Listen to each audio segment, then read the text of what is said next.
Hello friends, this video is about how to download a pic on Instagram in HD quality. So, what are you waiting for? Let's get into it. All you need to do is simply open up your Instagram on your mobile phone. This is the home page and I am going to scroll a little bit to choose any picture that I want to download. Let's suppose I am going to choose this picture. Then I am going to click over the share option.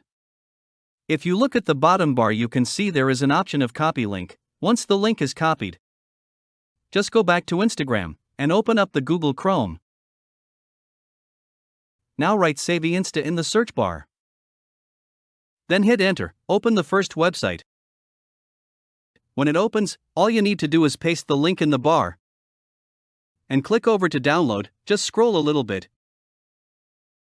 And you can see here the options to choose the picture quality as high as you want. This is already higher here. Now click on the download image option. The picture will be downloaded in HD quality. Here you can see that the picture is of very good quality. So, that is how you can download pictures from Instagram in HD quality. That's all about this video. I hope you learned something from this video. If you have any question, don't hesitate to comment down below. And thank you for watching.